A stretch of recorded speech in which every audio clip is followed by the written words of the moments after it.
सुप्रभात बच्चों। आज हम कविता पढ़ेंगे। कविता का नाम है, यहाँ पर दिया हुआ है कि साधुपदेश। तो इसकी संधि करेंगे बच्चों, तो हो जाएगा साधु प्लस उपदेश। साधु लोग क्या बच्चों, हम सभी छोटे बड़ों को सभी को क्या उपदेश मार्गदर्शन देते हैं, और हम सभी लोग इन्हें क्या गुरु के समान मानते हैं। लेकिन बच्चों देखने जाओ तो हमारे समाज में ऐसे कई तरह के दूर धोखेबाज साधु संत हुए हैं कि खाली वो दिखावा करते हैं, हाथ में माला और बड़े बड़े पोथी लेकर के बैठे रहते हैं। आप देखेंगे कि मंदिरों के अंदर भी ऐसे साधु लोग बैठे होते हैं बराबर, और लोगों के क्या कहते हैं कि भाई तुम्हें राहु या शनि तुम्हें नड़ रहा है, तुम्हें इसकी क्या विधि करानी चाहिए। लेकिन बच्चों यहाँ पर जो एक कविता है साधुपदेश, इस कविता में कवि ने आजकल के जो ढोंगी और अज्ञानी साधु है, ये लोग ज़्यादा पढ़े लिखे नहीं होते हैं, लेकिन ये साधु होने के क्या करते हैं, ढोंग करते हैं। ऊपर से लोग बहुत नम्र स्वभाव के होते हैं, दिखावा करते हैं, और अंदर से बहुत कैसे कहते हैं कि धोखेबाज लोग। यहाँ पर जो कवि हैं, कवि के नाम है काका हाथरसी। तो काका हाथरसी हिंदी साहित्य जगत के बहुत प्रसिद्ध हास्य कवि, और इनके जैसा कोई कवि और है नहीं। इनकी कविताएं जो काव्य सम्मेलन में मतलब कि काव्य सम्मेलन काव्य गोष्ठियाँ होती थी, उसमें बहुत सारे मतलब कि कवि वगैरह एकत्रित होते थे और काव्य गोष्ठियाँ की जाती थी। लेकिन यहाँ पे जो काका हाथरस से हिंदी के जाने माने हास्य व्यंग्यकार हैं, व्यंग्यकार यानी कि कटाक्ष। जैसे कि इनकी मतलब कि इनकी और भी कविताएं हैं, इनकी कविता को पढ़ो तो पता चल जाता है। इन्होंने लिखा है कि नाम था ज्ञानचंद्र, वे कक्षा 10वीं में 3 बार फेल। यानी कि इसका मतलब ये हुआ कि नाम था व्यक्ति का ज्ञानचंद्र, ज्ञान यानी ज्ञान का भंडार बराबर, लेकिन एक कक्षा 10वीं में 3 बार फेल हुए। यानी कि नाम के मुताबिक व्यक्ति में गुण होता नहीं है, ऐसा कहा जाता है। अब ऐसा अक्सर हम लोग देखते भी कि व्यक्ति के जैसा नाम है वैसा उसमें गुण होता नहीं है। जैसे किसी का नाम होता प्रभुदास बराबर, प्रभु यानी भगवान बराबर, भगवान का भक्त। लेकिन भगवान क्या करता है, सबका उद्धार करता है, सबका भला करता है। लेकिन जिसका नाम प्रभुदास है वो क्या है, वो जब देखो तो क्या करते हैं, डंडा लेकर लोगों को मारते ही रहते हैं। जैसे नाम के मुताबिक गुण नहीं है। तो आपने हिंदी जगत में एक विशेष पहचान बनाई है, किसने, काका हाथरस ने। लेकिन हाँ, मूल नाम इनका है प्रभुलाल गर्ग। इनका नाम क्या है, प्रभुलाल गर्ग। जब इनका नाम प्रभुलाल गर्ग है तो काका हाथरस के नाम से कैसे प्रसिद्ध हुए। तो देखते हैं यहाँ पर कि हाथरस में एक नाट्य मंचन के दौरान आपने काका की भूमिका निभाई थी। नाट्य मंच यानी स्टेज पर बराबर, नाट्य ने नाटक कि काका हाथरस ने कि स्टेज पर एक नाटक किया था, वो भी किसका, काका की भूमिका, उन्होंने काका का रोल उन्होंने स्टेज पर अदा किया था, और इतना अच्छा रोल अदा किया था कि मतलब कि बहुत अच्छी एक्टिंग की थी इन्होंने, और तभी से इनका नाम पड़ गया क्या, हाँ, काका हाथरस। यानी कि इन्होंने अपने हाथ का उपयोग किया, तरह तरह के हाथ के एक्शन किए, तभी से अपने स्वयं अपना तकलुम से काका हाथरस रख लिया। हिंदी के हास्य कवियों को मंच देने का श्रेय आपको जाता है। मंच यानी स्टेज कि मतलब कि सभी कवियों को एकत्रित करना, काव्य सम्मेलन करना, काव्य गोष्ठियाँ करना। तो शुरुआत किसने की थी, शुरुआत इन्होंने की थी। जहाँ कहीं पे हास्य कवि सम्मेलन आयोजित होते थे, वहाँ काका की अनिवार्य अनुपस्थिति होती थी। किसी भी हालत में कहीं भी काव्य गोष्ठियाँ होती थी, काका वहाँ पर अवश्य होते थे बराबर। और काका नहीं होते थे तो काव्य गोष्ठियाँ रद्द कर दी जाती थी कि मतलब कि उनके बिना वहाँ मतलब कि उस काव्य सम्मेलन में लोगों को आनंद नहीं आता था।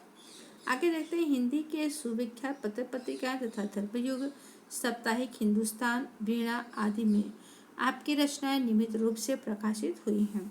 अनेक जो इनकी रचनाएं होती तो रचनाएं की जो मतलब की पत्रिका है और धर्मयुग और हिंदुस्तान, इस पत्रिकाओं में इनकी छोटी छोटी कहानियाँ के स्वरूप में इनकी रचनाएं आती थी।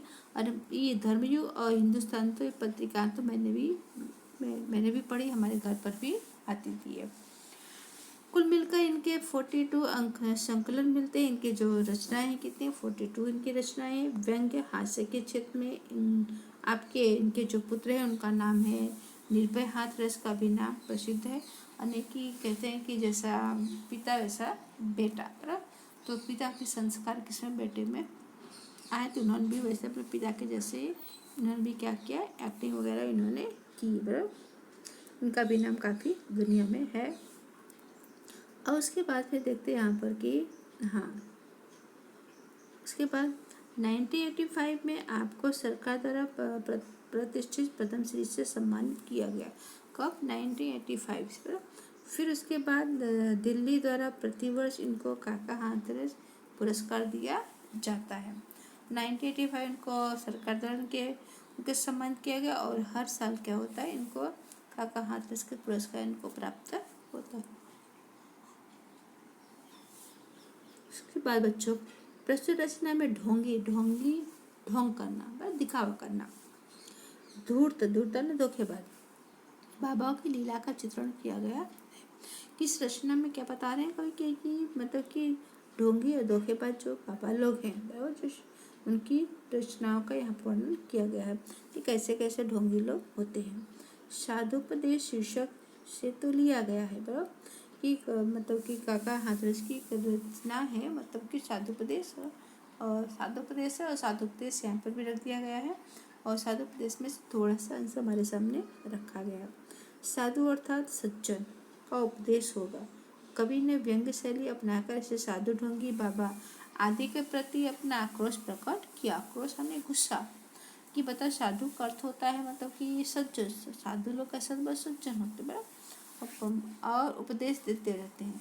लेकिन यहाँ पर ढोंगी बाबाओं पर कवि ने क्या किया, अपना क्रोध व्यक्त किया है। पोथी पढ़ने और माला फेरने से कुछ नहीं होता है, बराबर।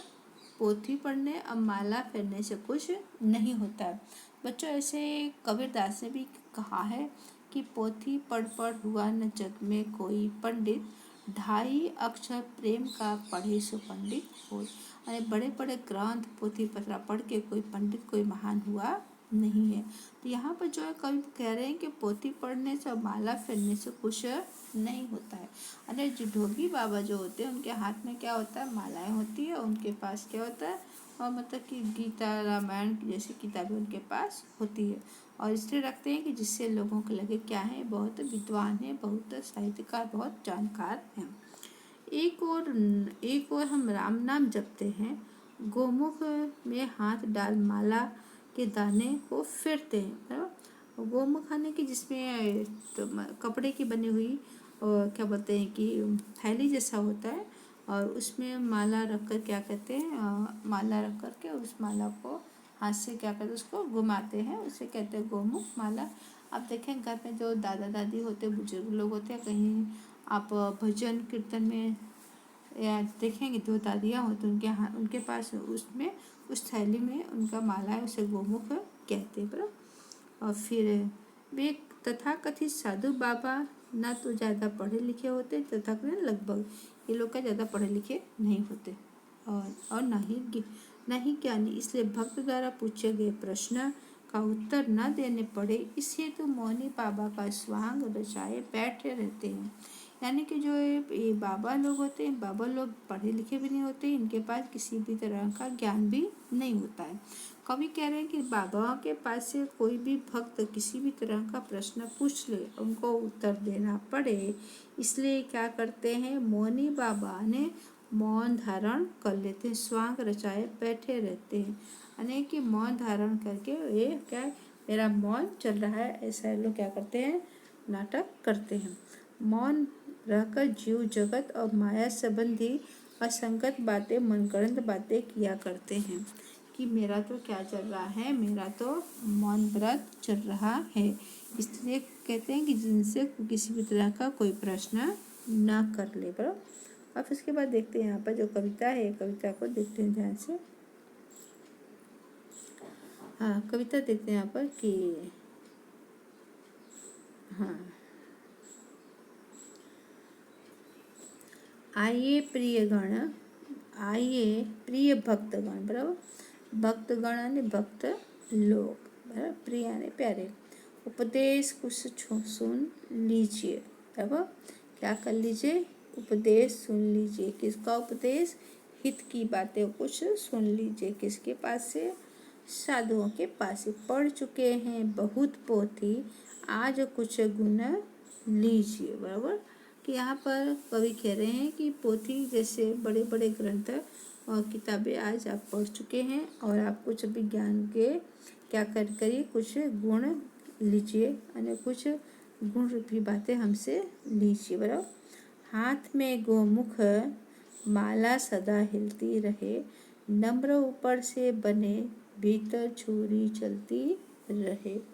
यानी कि यहाँ कभी ये कह रहे हैं कि मतलब कि हाथ में आप क्या माला लेकर गोमुख में डाल के फिराते रहिए, और ताकि लोगों को ऐसा लगे आप क्या कर रहे हैं, ईश्वर का जाप कर रहे हैं। बराबर। और ऊपर से कैसा, ऊपर से दिखावा करिए का बहुत क्या है, विनम्र है, क्या है, बहुत नम्र है। और अंदर से कैसे बने रहिए, भीतर छुरी चलती रहे, यानी अंदर से आपके क्या हो, छल कपट भरा हुआ हो। बराबर। तो ऐसा कवि कह रहे हैं कि इस तरह के बाबा लोग आजकल के हैं। तो इसको समझते हैं कि कवि कह रहे हैं कि जो ढोंगी साधु भक्त होते हैं वो क्या करते हैं, ढोंगी साधु लोग अपने भक्तों को उपदेश देते हैं और कहते हैं कि आप लोगों को अनेक ग्रंथ, अनेक पुस्तकें पढ़ी होगी, लेकिन आज मेरे से कुछ आप गुण लीजिए कि अपने हाथ में माला लेकर गोमुख में फिराते रहिए, जिससे लोगों को लगे कि आप ईश्वर का क्या कर रहे हैं, ईश्वर का नाम ले रहे हैं, ईश्वर का स्मरण कर रहे हैं। और ऊपर से ऐसा दिखावा करिए जैसे आप क्या हैं, बहुत नम्र हैं, लेकिन अंदर से कैसे बने रहना है, अंदर से छल कपट बने रहना है, भीतर छुरी चलती रहे। जैसे मुख में राम, हिंदी कहावत है, मुख में राम बगल में छुरी, कब मिल जाए कब्रे तू मूरी। अनु ऊपर से दिखाते में माला जपते रहो और आसपास में देखते रहो, किसी के धन दौलत पड़ा हुआ है तो मौका पाते ही क्या करो, उसे हड़प लो, उसे अपना लो। बराबर। उसका मतलब ये हुआ। अब आगे देखते हैं नेक्स्ट जो पंक्ति यहाँ पर है कविता की।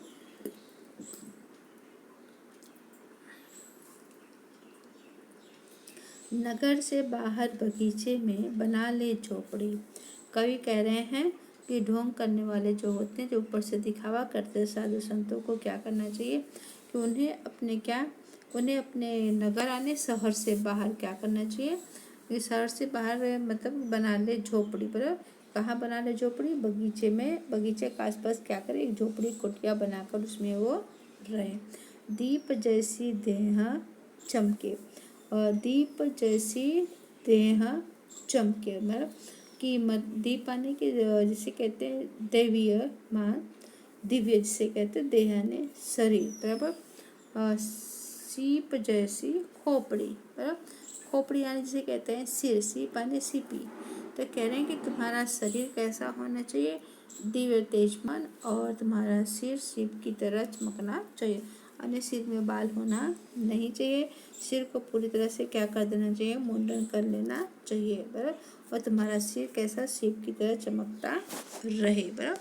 तो और पूरे शरीर में क्या करना है, दीप जैसी देह चमके, और तुम्हारे शरीर पर पूरा चंदन का लेप किया हुआ होना चाहिए। तो इसमें कवि ये कह रहे हैं कि जो साधु का सच्चा जो वेश बनाने के लिए हमें मतलब सहारा लेना पड़ता है, इसके अलावा क्या करना है कि शहर से बाहर बगीचे के निकट एक अपनी झोपड़ी या कुटिया बना कर के उसमें रहिए और सच्चा साधु दिखावे के लिए अपने सिर का क्या करिए, मुंडन करा लीजिए, और जिससे कि आपका सिर सीप की तरह हमेशा चमकता रहे, और शरीर पर आप क्या करें, चंदन का लेप करें, ताकि आपका शरीर भी चमकता दिखाई दे। और कोई भी व्यक्ति आपसे किसी भी विषय पर तर्क करे तो अगर किसी भी तर्क बराबर तर्क करने के लिए आ जाए कोई सामने, बराबर, खुल न जाए पोल इस भय से लगे मत कांपने, बराबर, कि डर के मारे अगर कोई व्यक्ति भक्तगण आपके पास आकर किसी भी तरह का प्रश्न पूछते हैं तो आपका पोल ना खुल जाए, तो हिम्मत से काम ले और निडर बने रहें, यानी कि किसी भी तरह से डरने की ज़रूरत नहीं है, ऐसा कवि कह रहे हैं। इस तरह से भक्त लोग क्या करते हैं, अपने मतलब कि साधु लोग अपने भक्तों को ऐसा उपदेश देते। बराबर, अब नेक्स्ट पढ़ते हैं अब हम कि नेक्स्ट जो पंक्ति यहाँ पर है कि जीव क्या है, बराबर, तो कवि कह रहे हैं कि जीव क्या है। तो बच्चों इसको अभी छोड़ देते हैं और इसे बाद में करेंगे आने वाले समय में। आज हम इतना ही करते हैं। ओके, थैंक यू, धन्यवाद। और इसके मतलब शब्दार्थ लिख कर देंगे, आप किसको शब्दार्थ अपनी कॉपी में लिखना है। ओके।